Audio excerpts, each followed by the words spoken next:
Hello, everyone. I'm Mike Huckabee, and thanks for joining us tonight. The Ebola crisis is not a political crisis. It's a public health crisis. But the problem dealing with Ebola can't be divorced from politics. And more significantly, the Ebola scare goes to the heart of a simple question. Do you trust the government? Audience, do you trust the government? No. And why would you? I mean, remember these? As I've said from the beginning, under the reform we seek, if you like your doctor, you can keep your doctor. If you like your private health insurance plan, you can keep your plan. Period. We will start by reducing premiums by as much as $2,500 per family. No mass corruption. Not even mass corruption, not even a smidgen of corruption. Okay. This is a response to a hateful and offensive video that was widely disseminated throughout the Arab and Muslim world. Okay, so now you can add a new promise to that list. In the unlikely event that someone with Ebola does reach our shores, we've taken new measures so that we're prepared here at home.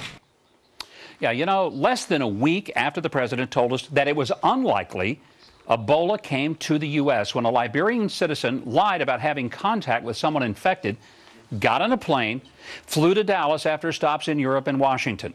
As many as 100 people in Dallas were exposed. They're being monitored now for symptoms.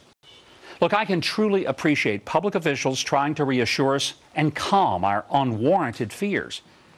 But I most certainly cannot appreciate failing to take steps to isolate the carriers of the virus before they get to the U.S. and mingle among us.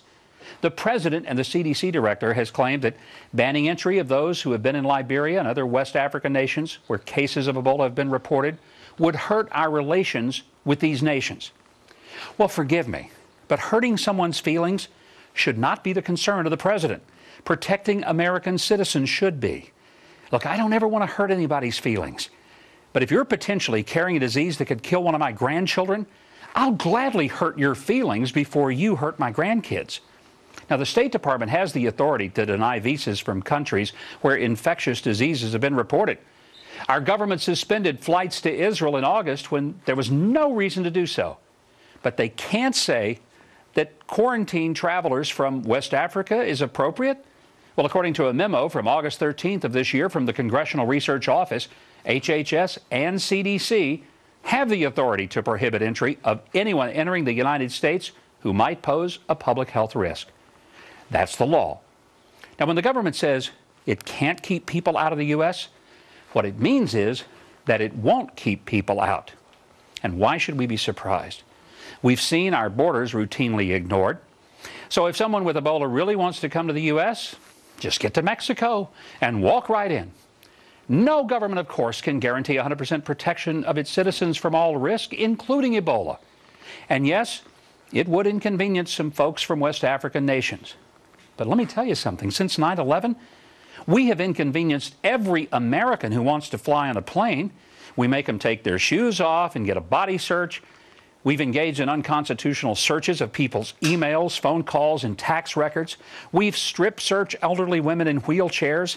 And then you tell me we might hurt someone's feelings in Liberia? Well, la da freaking da. We are told that the government has to go overboard with TSA, the IRS, and the NSA for our own protection, and then tell the CDC to go easy on folks fleeing Liberia and lying about whether they've been exposed to Ebola? You know what? I'm feeling a little sick myself, but it's not Ebola. I'm just sick of a government that I'm paying for telling me not to worry and just trust them. I wish I could, but if they repeatedly lie to me, I just don't believe them anymore. Let's hope there's nothing to be worried about and that Ebola really doesn't threaten most of us. But hearing that from the federal government right now is kind of like hearing that I can keep my doctor and keep my health insurance. Joining me now